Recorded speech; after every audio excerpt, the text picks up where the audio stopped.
Welcome back to CMA Telugu ఛానల్లో మనం GST గురించి మాట్లాడుకుంటున్నాం. అండ్ జిఎస్టీ టాపిక్లో మనం ఏం చెప్తూ ఉన్నాము అంటే లివే అండ్ కలెక్షన్ గురించి మాట్లాడుకుంటున్నాం. అండ్ లివే అండ్ కలెక్షన్ టాపిక్లో మనం స్టార్టింగ్ ఇంట్రడక్షన్ టాపిక్ కంప్లీట్ చేసాం, అలాగే సెక్షన్ 5 అలాగే సెక్షన్ 9 కంప్లీట్ చేసాము. అండ్ ఈరోజు టాపిక్ వచ్చేసి మనం కాంపోజిషన్ స్కీమ్ గురించి మాట్లాడుకోబోతున్నాం. సో మనం ఇక్కడ ఏదైతే మెటీరియల్ చూస్తున్నామో అది మన ఇన్స్టిట్యూట్ మెటీరియల్ అనమాట. మనకి ఏదైతే cost accountants of India issue చేస్తుందో ఆ మెటీరియల్ ఫాలో అవుతున్నాం అనమాట. అండ్ కాంపోజిషన్ స్కీమ్ అనమాట ఈరోజు టాపిక్ వచ్చేసి మనం ఏం మాట్లాడుకుంటున్నామంటే కాంపోజిషన్ స్కీమ్ అంటాము, ఆర్ కాంపోజిషన్ లివే అంటాము. సో ఈ కాంపోజిషన్ లివే అంటే ఏంటంటే మనకి ఇక్కడ జనరల్గా మనకు పడే ట్యాక్స్ 18% అవ్వచ్చు, 9% సిజిఎస్టీ, 9% ఎస్జిఎస్టీ పడవచ్చు. ఇంటర్ స్టేట్కి ఒకలాగా ట్యాక్స్ లివే చేస్తాం, అలాగే ఇంట్రా స్టేట్కి ఒకలాగా ట్యాక్స్ లివే చేస్తాం. కానీ కమింగ్ టు కాంపోజిషన్ స్కీమ్ వచ్చేసరికి ట్యాక్స్ అనేది చాలా తక్కువ పర్సంటేజ్ ఉంటుందన్నమాట. సో మనకి జనరల్గా అయితే ట్యాక్స్ ఏదైతే మనం పే చేస్తామో ఆర్ ట్యాక్స్ ఏదైతే కలెక్ట్ చేస్తామో దాని మీద మనం ఇన్పుట్ ట్యాక్స్ క్రెడిట్ అనేది అవైల్ చేసుకోగలం. కానీ ఎవరైతే ట్యాక్సిబుల్ పర్సన్ కాంపోజిషన్ స్కీమ్లో ఉంటారో ఆ పర్సన్కి ఏ ఇన్పుట్ ట్యాక్స్ క్రెడిట్ కూడా రాదు. సో ఇన్పుట్ ట్యాక్స్ క్రెడిట్ అనేది కాంపోజిషన్ స్కీమ్ ఉన్న వాళ్ళకి రాదు. సో ఎవరైతే ఉంటారో కాంపోజిషన్ స్కీమ్ ఆప్ చేసుకున్న వాళ్ళకి ఇన్పుట్ ట్యాక్స్ క్రెడిట్ రాదనమాట. వాళ్ళు పర్చేస్ చేసినప్పుడు ఏదైతే ట్యాక్స్ పే చేశారో మళ్ళీ మనం సేల్ చేసేటప్పుడు ఏదైతే ట్యాక్స్ పే చేయాల్సి ఉంటుందో అలాంటి ట్యాక్స్ మనం సెట్ ఆఫ్ చేసుకుంటాం అనమాట. ఆల్రెడీ ఒకసారి పే చేశాం కాబట్టి. కానీ ఈ కాంపోజిషన్ స్కీమ్లో వచ్చేసరికి ఆ ఇన్పుట్ ట్యాక్స్ క్రెడిట్ అనేది మనం సెట్ ఆఫ్ చేసుకోవడానికి వీలవ్వదన్నమాట. అండ్ కాంపోజిషన్ స్కీమ్లో మనకి ట్యాక్స్ కూడా చాలా తక్కువ పర్సంటేజే ఉంటుందన్నమాట. జనరల్గా అయితే మనకి ఐజిఎస్టీ 18% ఉంటుంది, సిజిఎస్టీ 9%, ఎస్జిఎస్టీ 9% ఉంటుంది.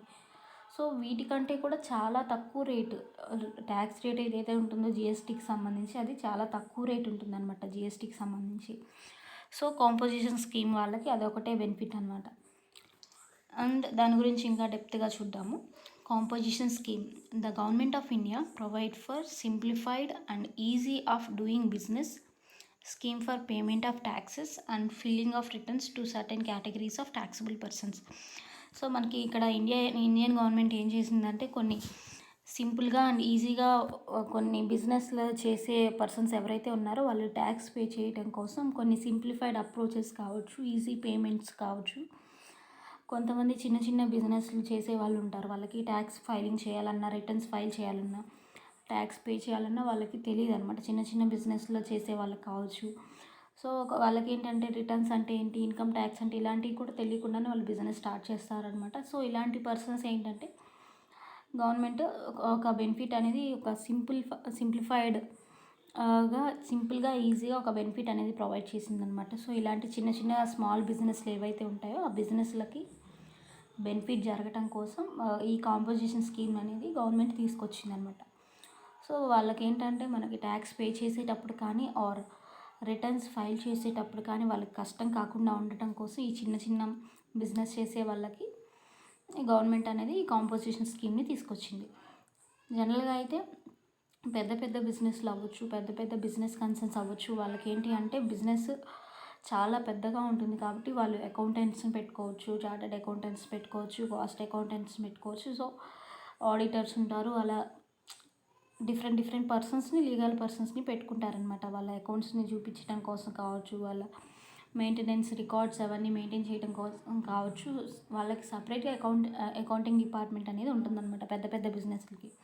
అలా కాకుండా ఎవరైతే చిన్న చిన్న బిజినెస్ కన్సర్న్స్ ఉంటారో, చిన్న చిన్న సోల్ ప్రొపరేటర్స్ కావచ్చు, ఇలాంటి వాళ్ళు ఎవరైతే ఉంటారో వాళ్ళకి ఏంటి అంటే ట్యాక్స్లు అంటే ఏంటి, ఇన్కమ్ ట్యాక్స్ అంటే ఏంటి, ట్యాక్స్ పే చేయడం ఎలాగా, రిటర్న్స్ ఫైల్ చేయడం ఎలాగా, ఇలా ఏం తెలియదు అనమాట. వాళ్ళకి టర్న్ ఓవర్ కూడా యాన్యువల్లీ కావచ్చు, మంత్లీ కావచ్చు చాలా తక్కువ ఉంటుందన్నమాట. వాళ్ళు ఎందుకంటే చిన్న చిన్న బిజినెస్ కన్సర్న్స్ కాబట్టి. సో చిన్న చిన్న బిజినెస్ వాళ్ళు చేసుకునే బిజినెస్ని బట్టి అనమాట. So as a result, such taxable person is not required to maintain elaborate records and filing detailed returns. So ఏంటంటే అలాంటి పర్సన్స్ కోసం ఏంటి వాళ్ళ గవర్నమెంట్ ఏం చేసింది అంటే అలాంటి ట్యాక్సిబుల్ పర్సన్స్ అందరూ కూడా కంప్లీట్గా ఎలాబొరేట్గా ఏమి రికార్డ్స్ అన్నీ మెయింటైన్ చేయాల్సిన అవసరం లేదు. అండ్ రిటర్న్స్ కూడా అంతే కంప్లీట్గా డీటెయిల్గా ఫిల్ చేయాల్సిన అవసరం లేదు. So as a result such taxable person is not required to maintain elaborate records. So పెద్ద పెద్ద బిజినెస్లు అనుకోండి, మొత్తం A to Z general entries నుంచి మనకి ఫైనల్ అకౌంట్స్ వరకు మొత్తం అకౌంటింగ్ అని మెయింటైన్ చేస్తారు అనమాట. అకౌంటింగ్ డిపార్ట్మెంట్ అనవచ్చు, మొత్తం అకౌంట్స్ అనేవి మెయింటైన్ చేస్తారు. సో ఇలాంటి చిన్న చిన్న బిజినెస్లు ఏంటంటే మొత్తం రికార్డ్స్ అన్నీ మెయింటైన్ చేయకపోయినా పర్వాలేదు. అండ్ మనకి ఏవైతే రిటర్న్స్ ఫైల్ చేస్తారో ఆ రిటర్న్స్ కూడా కంప్లీట్ ఫైల్ చేయకూడదు అని ఏం చెప్తలేదు, కానీ డీటెయిల్గా ఫైల్ చేయకపోయినా ప్రాబ్లం లేదని చెప్పి గవర్నమెంట్ చెప్తుంది అనమాట. ఎవరైతే ఈ కాంపోజిషన్ స్కీమ్లో ఉంటారో ఆ కాంపోజిషన్ స్కీమ్లో ఉన్న వాళ్ళు ఈ రిటర్న్స్ని డీటెయిల్గా ఫైల్ చేయకపోయినా ఏం కాదు అని చెప్పి గవర్నమెంటే చెప్తుంది అనమాట. అండ్ ఇక్కడ section 10 of CGST act provides for composition leeway to such person. So మనకి CGST ప్రకారం ఏంటి, అండ్ లాస్ట్ క్లాస్లో మనం సెక్షన్ 9 మాట్లాడుకున్నాం, అండ్ ఇప్పుడు సెక్షన్ 10 అనమాట. సో సెక్షన్ 10 మనకి ఇక్కడ కాంపోజిషన్ స్కీమ్ గురించి చెప్తుంది అనమాట. CGST యాక్ట్ సెక్షన్ 10 మనకి కాంపోజిషన్ స్కీమ్ గురించి చెప్తుంది. అండ్ ఎవరైతే ట్యాక్సిబుల్ పర్సన్ ఈ కాంపోజిట్ స్కీమ్ని వాళ్ళు అవైల్ చేసుకుంటారో ఆ పర్సన్స్ కాంపోజిషన్ లివే కింద ట్యాక్స్ పే చేయాల్సి ఉంటుంది. సో ఇది సెక్షన్ 10లో చెప్తున్నారు. అండ్ ఏ పర్సన్స్ మనకి ఎలిజిబుల్ ఉంటారు, మనం ఏం చెప్పాం ఇందాక, స్మాల్ బిజినెస్లు చేసేవాళ్ళు, చిన్న చిన్న వ్యాపారాలు చేసేవాళ్ళు, చిన్న చిన్న బిజినెస్లు చేసేవాళ్ళు ఈ కాంపోజిషన్ స్కీమ్ని అవైల్ చేసుకోవచ్చు అని చెప్పాం. సేమ్ ఇక్కడ అదే, ఏ పర్సన్స్ కాంపోజిషన్ స్కీమ్కి ఎలిజిబుల్ అని అడుగుతున్నారు. So person eligible for composition levy under section 10 of CGST act. So section 10 అనేది మనకేంటి, కాంపోజిషన్ లీవే కింద చెప్పారు. అండ్ దాంట్లో ఏ పర్సన్స్ మనకి కాంపోజిషన్ లీవేలో ఎలిజిబుల్ ఉన్నారు అంటే ఎవరైతే ట్యాక్సిబుల్ పర్సన్స్ ఉన్నారో ఎవరు ఎలిజిబుల్ అంటే చూడండి, ఈ composition levy SSC can have value of services less than or equal to 10% of turnover in a state in the previous year or 5 lakhs whichever is higher. So ఏంటి, జనరల్గా అయితే 5 lakhs లోపు ఉండాలని చెప్తున్నారు అనమాట. అంటే ఎవరైతే కాంపోజిషన్ స్కీమ్ని అవైల్ చేసుకోవాలనుకుంటున్నారు, చిన్న చిన్న బిజినెస్లు ఉన్నాయి, నాకు టర్నోవర్ వచ్చేసి 5 lakhs లోపే ఉంటుంది అని ఉంటారో ఆ పర్సన్స్ మనకి కాంపోజిషన్ లీవేని ఆప్ట్ చేసుకోవచ్చు అనమాట. ఆర్ మనకి స్టేట్ పరంగా మొత్తం మన ఏదైతే మన ఏపీ స్టేట్ కావచ్చు, తెలంగాణ స్టేట్ కావచ్చు, మొత్తం స్టేట్ పరంగా టర్నోవర్ చూస్తే ఆ టర్నోవర్ మొత్తంలో 10% లోపు మాత్రమే, 10% లోపు ఆర్ 10% ఉంటే వీళ్ళు కాంపోజిషన్ స్కీమ్కి ఎలిజిబుల్. సో ఈ కాంపోజిషన్ లీవే అంటే ఏంటి అంటే తక్కువ 5 lakhs లోపు మాత్రమే వాళ్ళ టర్నోవర్ ఉంటే, వాళ్ళ ట్యాక్సిబుల్ టర్నోవర్ ఏదైతే మనకి ఇయర్లీ వస్తుందో, ఏదైతే యాన్యువల్ టర్నోవర్ ఉంటుందో ఆ టర్నోవర్ అనేది 5 lakhs లోపు ఉండాలి. ఆర్ టోటల్ మన స్టేట్ టర్నోవర్లో 10% ఉండాలి, ఆర్ 10% కంటే తక్కువ ఉండాలి. అప్పుడు మాత్రమే ఆ పర్సన్ కాంపోజిషన్ స్కీమ్కి ఎలిజిబుల్ అనమాట. సో ఇక్కడ అదే చెప్తున్నారు, ఈ composition levy SSC can have value of services. So ఇక్కడ సర్వీస్ అని మెన్షన్ చేశారు, గూడ్స్ అని కాదు. సో వాల్యూ ఆఫ్ సర్వీసెస్ ఏంటి అంటే 5 lakhs లోపు ఉండాలి, or 10% or less than 10% of turn over in state in the previous year. So ఈ రెండిట్లో ఏదైతే హైయర్ ఉందో, ఇప్పుడు 10% ఆఫ్ టర్న్ ఓవర్ ఏమో 6 lakhs ఉంది, అండ్ 5 lakhs ఏమో వాడి టర్న్ ఓవర్ ఉంది. సో అప్పుడేంటి, మనం ఏం తీసుకోవాలి, హయ్యర్ అంటే 6 lakhs తీసుకోవాలన్నమాట. సో ఎగ్జాంపుల్కి అనమాట అది. సో నో అంటే ఒకవేళ 5 lakhs లేదు, అలాగే స్టేట్ టర్న్ ఓవర్లో 10% కంటే తక్కువ లేదు, అప్పుడేం చేయాలి, supply of service other than restaurant and outdoor caterer. So ఇప్పుడేంటి, మనకి ఇప్పుడు ఏదైతే మనకి రెస్టారెంట్స్ ఉంటాయో అలాగే మనకి క్యాటరింగ్ సర్వీసెస్ అనేవి మనం సర్వీస్ చేస్తూ ఉంటాం. ఎక్కడైతే ఫంక్షన్ జరుగుతుందో అక్కడికి మనం క్యాటరింగ్ అనేవి మనం ప్రొవైడ్ చేస్తూ ఉంటాం అనమాట. మనం క్యాటరింగ్ బిజినెస్ చేస్తూ ఉండగా ఎవరి దగ్గర అయితే ఫంక్షన్స్ జరుగుతుంటాయో ఆర్ రిసెప్షన్స్ జరుగుతుంటాయో మనం ఫుడ్ అనేది డెలివర్ చేస్తూ ఉంటాం, ఫుడ్ అనేది సప్లై చేస్తూ ఉంటాం. సో అలాంటి వాళ్ళకి ఏంటి అంటే చూడండి, supply of services other than restaurant and outdoor caterer. So ఇలాంటి వాళ్ళకి ఏంటి అంటే రెస్టారెంట్ వాళ్ళు అయినా అంతే, రెస్టారెంట్లో మనకి ఏవైతే సర్వీసెస్ ఉన్నాయో, సో ఫుడ్తో పాటు మనం ఎయిర్ కండిషనర్ యూజ్ చేసుకుంటూ ఉన్నాం, అంటే ఏంటి ఏసీ రెస్టారెంట్కి వెళ్ళాం.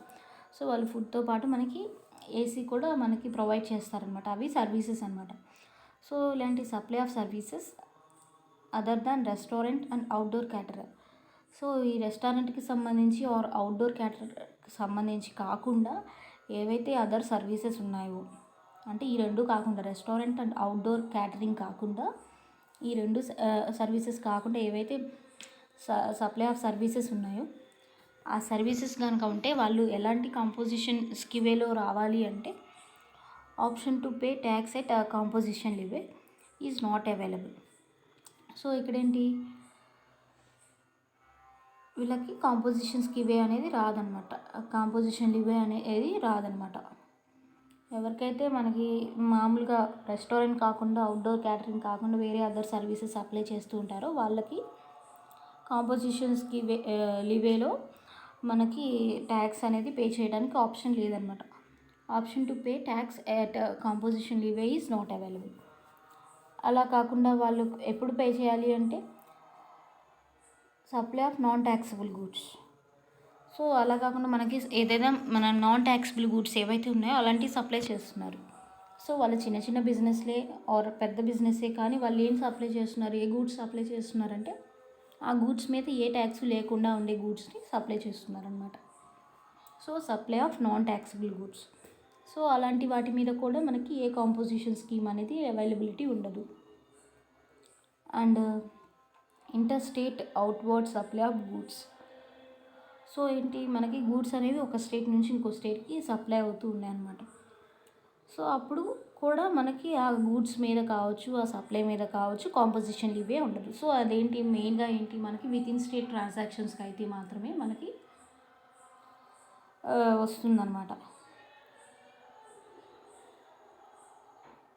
విత్ ఇన్ స్టేట్ ట్రాన్సాక్షన్స్ అయితే మాత్రం మనకి ఇక్కడ మనకి కాంపోజిషన్ లివేకి మనకి ఎలిజిబిలిటీ ఉంటుంది. మన బిజినెస్కి మనకి విత్ ఇన్ స్టేట్ ట్రాన్సాక్షన్లో మాత్రమే మనకి ఎలిజిబిలిటీ ఉంటుంది. అలా కాకుండా విత్ ఇన్ స్టేట్ లేదు, interstate supply of goods జరిగింది ఎస్, అప్పుడు ఏంటి మనకి కాంపోజిషన్ స్కీమ్ని అవైల్ చేసుకునే ఆప్షన్ ఉండదు. Option to pay tax at composition levy is not available. అలాగే ఇంకొకటి next supply of goods through electronic commerce operator. So supply through ECO. మనకి ఇవి ఎలక్ట్రానిక్ కామర్స్ ఆపరేటర్ అంటే మనం లాస్ట్ క్లాస్లో మాట్లాడుకున్నాం. సో ఇవి మళ్ళీ మనం డీటెయిల్గా నెక్స్ట్ మనం తర్వాత క్లాసెస్లో మాట్లాడుకుందాం. సో ఎలక్ట్రానిక్ కామర్స్ ఆపరేటర్ ఎవరైతే ఉన్నారో వాళ్ళ కనుక గూడ్స్ సప్లై చేస్తే వాళ్ళకి కాంపోజిషన్ స్కీమ్ రాదనమాట, స్కీమ్ ఎలిజిబిలిటీ లేదు.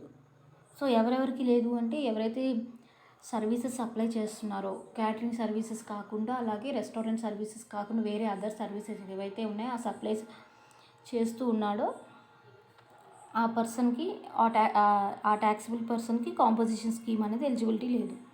అలాగే నాన్ ట్యాక్సిబుల్ గూడ్స్ అనమాట, ఏవైతే గూడ్స్ ఉన్నాయో ఎవరైతే సప్లయర్ ఉన్నారో ఆ supplier non taxable goods supply చేస్తున్నారు. సో ఆ పర్సన్కి కూడా మనకి కాంపోజిషన్ లివే ఉండదు.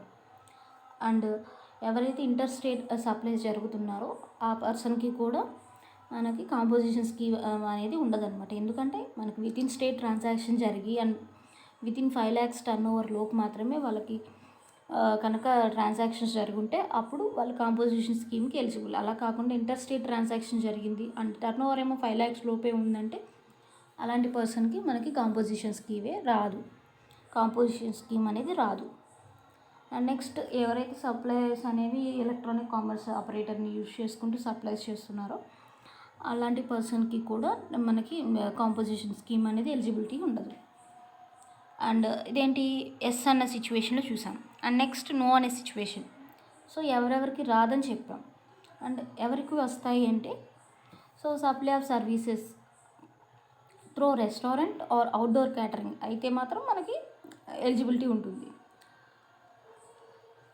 అలా కాకుండా మనం supply of non taxable goods అంటే మనం ట్యాక్సిబుల్ గూడ్స్ సప్లై చేయట్లేదు, నాన్ ట్యాక్సిబుల్ గూడ్స్ సప్లై చేయట్లేదు అంటే ఏంటి, మనం ట్యాక్సిబుల్ గూడ్సే సప్లై చేస్తున్నాం. ఇందాక సిచ్యువేషన్ ఎస్ అంటే ఏంటి, మనం నాన్ ట్యాక్సిబుల్ గూడ్స్ ఏవైతే మనకి నెగిటివ్ లిస్ట్లో ఉన్న గూడ్స్ ఏవైతే ఉన్నాయో ఆ గూడ్స్ సప్లై చేస్తున్నాం, నీ కాంపోజిషన్ స్కీమ్ రాదని చెప్పాం. సో ఇప్పుడు నో అంటే ఏంటి, నాన్ ట్యాక్సిబుల్ గూడ్స్ ఏవైతే ఉన్నాయో ఆ నాన్ ట్యాక్సిబుల్ గూడ్స్ని నువ్వు సప్లై చేయట్లేదు అంటే ఏంటి, నువ్వు ట్యాక్సిబుల్ గూడ్స్ని సప్లై చేస్తున్నావు. సో నువ్వు ఎలిజిబుల్ అనమాట. అండ్ కాంపోజిషన్ స్కీమ్ని నువ్వు అవైల్ చేసుకోగలం, నువ్వు ఎలిజిబుల్. ప్రొవైడెడ్ ఏంటంటే 5 lakhs లోపే నీకు టర్న్ ఓవర్ ఉండాలి. 5 lakhs ఆర్ మన స్టేట్ టర్న్ ఓవర్లో 10% ఉండాలి. అలాగే ఆ పర్సన్ ఎవరు కూడా ఇంటర్ స్టేట్ ట్రాన్సాక్షన్ జరగట్లేదు, అప్పుడు కాంపోజిషన్ స్కీమ్ అనేది వస్తుంది. అంటే ఏంటి, వితిన్ స్టేట్లోనే నీ ట్రాన్సాక్షన్ జరుగుతున్నాయి అనమాట. సో అదేంటి, ఒకే సెంటెన్స్లో ఏంటి ఎస్ నో 2 సిచ్యువేషన్స్ ఇచ్చారనమాట. సో ఇక్కడ ఏదైతే గ్రాఫ్ ఉందో అది మీరు క్లియర్గా అండర్స్టాండ్ చేసుకోండి. ఏదైతే ఫ్లో చార్ట్ ఉందో ఆ చార్ట్ని మీరు క్లియర్గా అండర్స్టాండ్ చేసుకోండి. అలాగే supply of goods through electronic commerce operator. So ఏంటి, మనం ఏ ఎలక్ట్రానిక్ కామర్స్ ఆపరేటర్ని యూజ్ చేసుకొని సప్లైస్ చేయట్లేదన్నమాట. సో మనంతటి మనమే గుడ్స్ సప్లై చేస్తున్నాం. ఇందాక సిచ్యువేషన్ ఏమో ఈసీవైని యూజ్ చేసుకుంటూ మనం సప్లైస్ చేసాం, అప్పుడేమో కాంపోజిషన్ స్కీమ్ అనేది ఎలిజిబుల్ లేదు. ఇప్పుడేంటి, మనం ఎవరిని ఏ ఎలక్ట్రానిక్ కామర్స్ ఆపరేటర్ని యూజ్ చేసుకోకుండా మనం సప్లైస్ అనేవి చేస్తున్నాం. సో అప్పుడు మనకి ఎలిజిబుల్ అనమాట. Person is eligible to opt composition leeway provided previous year turn over 1.5 crore. So మనకి లాస్ట్ ఇయర్ ఏదైతే టర్న్ ఓవర్ ఉంటుందో ఆ టర్న్ ఓవర్ మనకి 1.5 crore మాత్రమే ఉండాలంటే ఏంటి, 1,50,00,000 లోపు మాత్రమే ఉండాలన్నమాట వాళ్ళ టర్న్ ఓవర్ అనేది. అండ్ నెక్స్ట్ కాంపోజిషన్ స్కీమ్ గురించి ఇంకోటి చెప్తున్నారు అనమాట. సో ఎవరెవరికి అయితే మనకి కాంపోజిషన్ స్కీమ్ ఉంటుంది అంటే మ్యానుఫ్యాక్చరర్కి ఉంటుంది, అలాగే రెస్టారెంట్కి ఉంటుంది, అలాగే ట్రేడర్కి ఉంటుంది. అండ్ ఎవరికి ఉండదు అంటే నో, చూడండి. And section 10 class 2A supplier of services has option to claim composition scheme provided aggregate turn over 50 lakhs and should not deal with non taxable goods interstate outward supply electronic commerce operator for supplier of service with effect from 1st April 2019. So ఇవన్నీ కూడా మనం ఈ సిచ్యువేషన్లో చూసాం అనమాట. ఈ పైన సిచ్యువేషన్లో చూసినవే ఇక్కడ. సో ఇంటర్స్టేట్ ట్రాన్సాక్షన్ జరగకూడదు, అలాగే ఏ నాన్ ట్యాక్సిబుల్ గూడ్స్ కూడా సప్లై చేయకూడదు, అలాగే ఈ ఎలక్ట్రానిక్ కామర్స్ ఆపరేటర్ని కూడా యూజ్ చేయకుండా మనం సర్వీసెస్ని చేయాలన్నమాట. ఒకవేళ సర్వీసెస్ కనుక చేస్తే వాళ్ళకి కాంపోజిషన్ స్కీమ్ అనేది నో అనమాట. అంటే ఏంటి, కాంపోజిషన్ స్కీమ్ అనేది రాదు. జనరల్గా చెప్పాలంటే మనకి మ్యానుఫ్యాక్చరర్స్ ఎవరైతే గూడ్స్ మెటీరియల్ తీసుకొచ్చి గూడ్స్ వాళ్ళే తయారు చేసి వాళ్ళే సప్లై చేస్తూ ఉంటారో వాళ్ళని మ్యానుఫ్యాక్చరర్స్ అంటారు. అలా కాకుండా ఎవరైతే రెస్టారెంట్స్ ఉంటారో వాళ్ళు ట్రేడర్స్ అనుకో. ట్రేడర్స్ అంటే ఏంటి, వేరే వాళ్ళు తయారు చేసిన గూడ్స్ని మనం మెటీరియల్ తెచ్చుకొని తయారు చేయకుండా వేరే వాళ్ళు తయారు చేసిన గూడ్స్ని మనం తీసుకొచ్చి కొంచెం ప్రాఫిట్ యాడ్ చేసుకొని అమ్ముకోవడం. ఫస్ట్ అయితే తయారు చేయటం, నెక్స్ట్ది రెస్టారెంట్ సర్వీసెస్, నెక్స్ట్ది వేరే వాళ్ళు తయారు చేసిన గూడ్స్ని మనం తెచ్చి సప్లై చేసుకోవడం అనమాట. ప్రాఫిట్ పోర్షన్ యాడ్ చేసుకొని చేయటం. సో అది ట్రేడర్ అనమాట. సో వీళ్ళ ముగ్గురికి కాంపోజిషన్ లీవే అనేది అప్లై అవుతుంది. అండ్ వీళ్ళెవరు కూడా మనకి అగ్రిగేట్ టర్న్ ఓవర్ అనేది 50 lakhs లోపు మాత్రమే ఉండాలి. 50 lakhs దాటితే మనకి రాదనమాట. అండ్ వీళ్ళెవరు కూడా మనకి చూడండి, under section 10 class 2A supplier of service has option to claim composition levy. So ఈ సప్లయర్ ఆఫ్ సర్వీసెస్ గురించి చెప్తున్నాను అనమాట. ఇక్కడ గూడ్స్ గురించి కాదు, సర్వీసెస్ గురించి చెప్తున్నారు. Supplier of service option to claim composition scheme. So వాళ్ళ అగ్రిగేట్ టర్న్ ఓవర్ వచ్చేసి 50 lakhs లోపు ఉండాలి, ఆర్ ఈక్వల్ టు 50 lakhs ఉండాలి. And should not deal with, so వాళ్ళు చేసే సప్లైస్ అనేవి ట్యాక్సిబుల్ గూడ్సే చేయాలి అండ్ విత్ ఇన్ స్టేటే చేయాలి. అండ్ ఏ ఎలక్ట్రానిక్ కామర్స్ ఆపరేటర్ని కూడా యూజ్ చేయకూడదు. సో ఇక్కడ అదే చెప్తున్నారు అనమాట, నాన్ ట్యాక్సిబుల్ గూడ్స్ని యూజ్ చేయకూడదు. అలాగే ఇంటర్స్టేట్ అవుట్వర్డ్ సప్లైస్ అంటే ఏంటి, ఒక స్టేట్ నుంచి ఇంకో స్టేట్కి గూడ్స్ సప్లై చేయకూడదని చెప్తున్నారు. అలాగే ఎలక్ట్రానిక్ కామర్స్ ఆపరేటర్ని కూడా యూజ్ చేసుకోకూడదు. ఈ 3 చేయకుండా ఉంటే మీకు ఎవరైతే సప్లయర్ ఉన్నాడో, సర్వీసెస్ సప్లై చేసే సప్లయర్ ఉన్నారో ఆ సప్లయర్కి మనకి కాంపోజిషన్ స్కీమ్ని లివీ చేసుకునే అంటే ఆప్ట్ చేసుకునే అవకాశం ఉంటుంది. అంటే ఎవరైతే ఈ సర్వీస్ సప్లై చేసే పర్సన్ ఉన్నారో ఆ పర్సన్కి మనకి కాంపోజిషన్ లివీ అనేది మనకి ఇవ్వగలం అనమాట. అండ్ నెక్స్ట్ మనం ఈ టాపిక్ అంటే టాపిక్ అనేది మనం రేపు క్లాస్లో చూద్దాం. అండ్ ఈరోజు క్లాస్లో మనం ఏం నేర్చుకున్నాం అంటే ఈ కాంపోజిషన్ లివే గురించి నేర్చుకున్నాం అనమాట. కాంపోజిషన్ లివే అంటే ఏంటి అని. సో ఇవన్నీ కూడా మనం ఫ్లో చార్ట్స్ ఈరోజు నేర్చుకున్నాము. అండ్ నెక్స్ట్ ఈ రిమైనింగ్ పార్ట్ ఇటు లెఫ్ట్ హ్యాండ్ సైడ్ ఉన్న పార్ట్ని మనం రేపు డిస్కస్ చేద్దాం. అండ్ ఈరోజు క్లాస్ ఇక్కడితో ఎండ్ చేస్తున్నాను. And thanks for watching. Please like చేయండి, షేర్ చేయండి, సబ్స్క్రైబ్ చేయండి. Please like, share, subscribe to my channel CMA Telugu.